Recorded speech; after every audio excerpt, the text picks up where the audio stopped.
While the president was at Mosocho, the governor said that in the last 1 year, since he got into office, he's been able to do 128 ECDs. He also repeated the same while he was addressing media at ATC, saying that he has done 128 ECDs. Honorable members of the press, I want to tell you, and I want to outline here, that that is a complete lie. In the last budget, what we had were the completion of ongoing projects. The current budget 2023-2024, we have not implemented any project in terms of ECD. In the last budget, as the governor was saying, which was purported to have had the 128 classes, the money that was there was for completion of projects that had been in the previous budget. And therefore, as regards to our oversight role, under Article 135 of the Constitution of Kenya, we the MCAs here, we want to ask the governor, all those involved, to give to the public information regarding these ECD classes that they are purporting to have constructed. One, we are asking the governor to give the name of the ECDs, where the name of the ECD class, the school, the location of that ECD class, also the ward.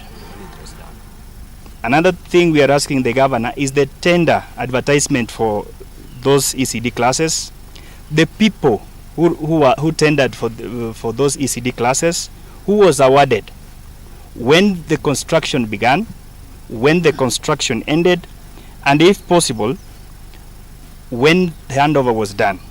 I also want to call upon the ESCs and the DCI to investigate this matter, because that is, we are talking about the public money that has, the governor claims to have been spent on projects that we have said that those projects do not exist.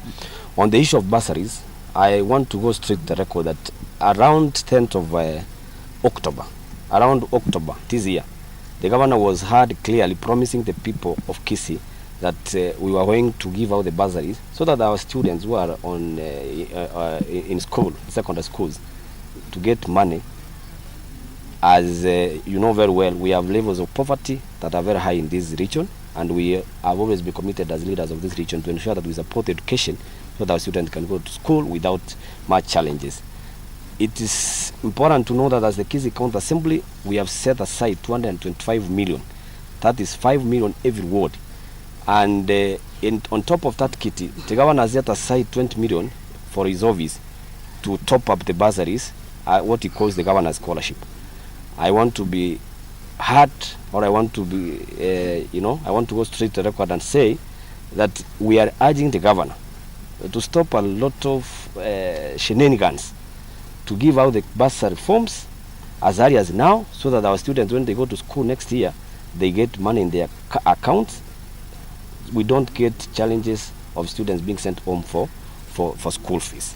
And also about the scholarship, we are asking the governor, because this is something we have seen before, that the 20 million scholarship should be, spread equitably across all the about 5 wards, because the needy students in Bokimonge are the same. We have the same needy students in Simba, so the 20 million must be spread equally across our 45 wards. We have a law on how the bursaries should be distributed through the County Governments Act, the County Bursaries Act that was enacted into law from 2012. We have had the governor giving a lot of threats that he will go to Bokimonge, he will come to Masimba and give out the forms. He need to read the law. It's basic. It's a very small thing. You need to get the act. You don't give just, it's not in the lip. It is something on paper. We must tell the governor, and this is not a request. He should follow the law when it comes to matters of distributing the bursary. It is true that we did allocate money for the road sector, which was amounting for more than 700 million Kenya shillings. What we are asking, and we are worried as members of the County Assembly, despite that the governor decided to go the lot system of procurement of roads, there are some of the roads which have not been procured under the lot system, and those projects need to go through a process called quotation.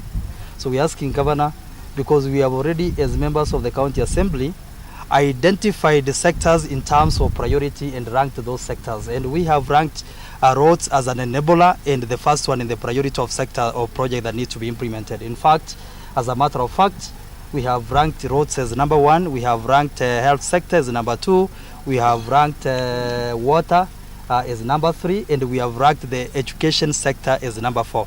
And that is what we are asking, Governor, because those are, this ranking is what emanates from the public participation we do at the grassroots level. Now that road is an enabler and is ranked as number 1 in terms of the priority execution of projects, we are asking Governor that those roads that he has not been able to put under the lot system of procurement, they actually be procured under the quotation, and let him not be malicious enough to begin saying that some of the MCAs who do not agree with him on principle in terms of ideologies, their awards are not going to be procured. I think that is committing a crime, and something as the leaders we will not be able to take lightly, and it's a discussion and a conversation that we intend to have in the coming days. You heard the same governor spoke during the president visit at Musocho that he had done more than 200 kilometers, which is a lie to all of us. We are aware that for this current year budget, we had allocated 750 million to do the roads in the whole Kisii County, the 45 wards. And since we passed that budget in June, we have altered that budget 2 times, and it has not been implemented. The governor has not implemented any project using that same budget. Only that he had procured around 9 under the 9 sub-counties, what we call lotting. That one, I mean that in every sub-county, all roads to be done by one contractor, something that we objected, but he went against our submission. And those roads, he recently launched them. That means he has not done an inch of a road in any ward.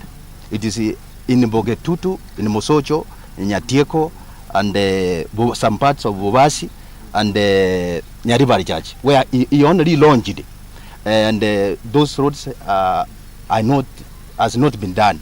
We also heard him say that he has done 2 big markets in the Nyanza region.